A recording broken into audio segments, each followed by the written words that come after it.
Welcome back to Janky AF. The day has finally come where we will try to put a little fuel stabilizer in the Aerostar here. 1986 Aerostar. Hot and spicy. This is the first classic car I ever bought. I've been obsessed with Aerostar since I was a little kid. And tight quarters here. It's got a very nice patina. It features the, open the hood here, the latch. No, I guess it's already open. I heard something about opening hoods. Keeping your hood open keeps rodents out, though I'm not really keeping it open, but unlatched anyways. It's always a pain here. Get it open.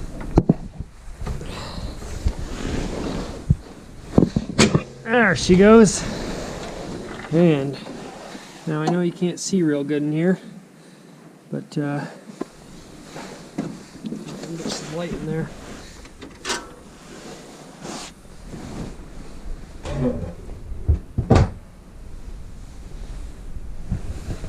Now, I don't know if anything's going to show up, but got a bunch of dryer sheets on here, trying to keep the rodents out. Take those out just for the purposes of starting it. Got this great little thing, which is a rodent repellent there. So, it smells good, that's a good thing.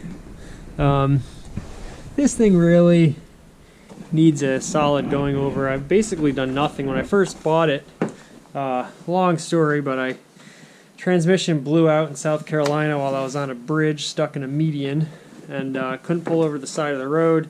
Another car careened by me. I don't know how he didn't see me, this big brown turd in the middle of the road, but apparently he didn't see me till the last second. Careened off the road, swerved, hit a guardrail. There was a tractor trailer across the way. Tractor trailers were flying by me at 70, 80 miles an hour. I was trying to push the Aerostar off to the side of the road, but I had to get it past the bridge. And there just happened to be an accident across the way, and these dudes, rescue dudes or whatever, were screaming at me, get off the road. Anyway, so after the transmission got replaced, after it got hauled up here to New York from Georgia, a whole fiasco. I'll do a full story when I review this vehicle. But after that, it's been pretty darn reliable. And I don't know how sometimes because it just keeps going. And I really need to, I found recently just like a cable with some plastic tip on it that seemed like it fell off or gnawed off by a rodent. This is not the greatest, garage, as you can see. And I'm a bit of a hoarder, so... Anyways, and it's been running a little rough recently. We put some dry gas in it. I think I ran out of gas one time because the gas gauge stopped working, which, who knows, maybe related to that cable. But we're going to try to start today, put some stable in it, put some fuel in it, and see if we can at least get it a little more prepped for the winter. So, first things first, let's get some gas in it, shall we? Now the funny thing about this car, you see the fuel gauge right here, which is kind of like funnily mid-mounted, is that way ahead of its time, it actually has a little lever here that you push to open the gas tank. I always think that's kind of funny. That's on more modern cars, but for 10 years, 20 years preceding it, there was that wasn't a feature. So here we have a beautiful cap. Check engine oil. Always a good idea back in the day when, people did stuff to their cars. Now the really frustrating thing about this, another old school vehicle feature, is it's got this little cap here to prevent, stuff from getting in there, which is all well and good, but when you're pouring a gas can into there, it's all but impossible not to dump fuel all over the side of the car. While you're trying to get the little nozzle to go in the hole and not back up and go everywhere. So we're going to attempt to do that now. I have no idea how much gas is in here because, like I said, the gas gauge is broken and I can't move the car because I'm conveniently plowed in, as is our wintertime tradition. So, but I think I got at least 5 gallons. It should come close to filling it. And then we'll put some stable in, and then we'll turn the car on and run it for a while just to, get the fuel going throughout the system. Really should have left myself a little more room here. Usually I always back it in like I was saying in another video, but I pushed it forward lazily and now here we are.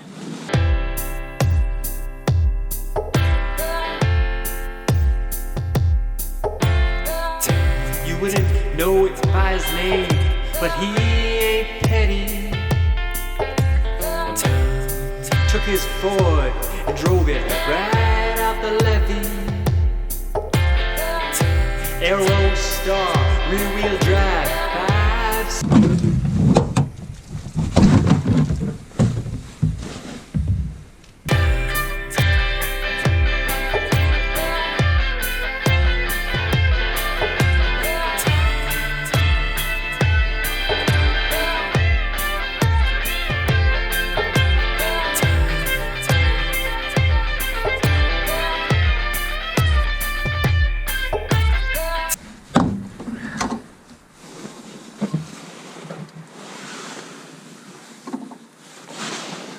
Alright, so with only a modest amount of gasoline sprayed and spritzed and poured all over the car and my gloves, I think I hear it filling up, you know, the sound.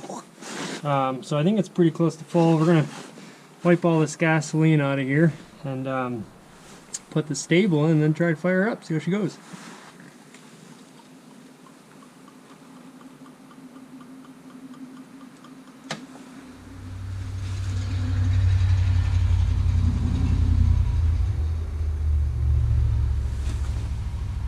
Seems as if she's really full.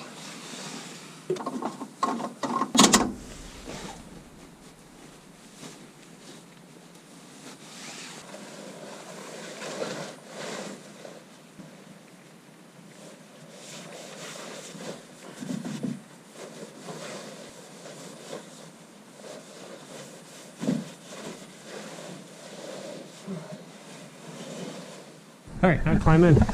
Luckily I have these beautiful folding mirrors. Someone blasted those off one time outside of a church rummage sale. Didn't even leave a note or anything.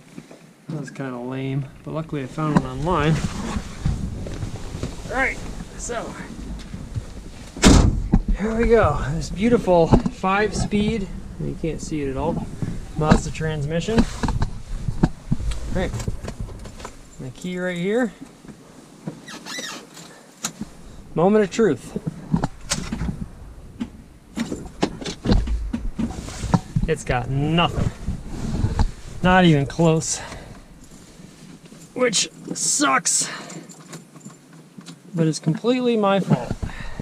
Hell, that really blows, but just goes to show you that you procrastinate, your problems just get worse and worse. So now I have to move all these pellets out, these pellets from my pellet stove, which also isn't functioning because the auger I think is broken. I gotta fizzle with that.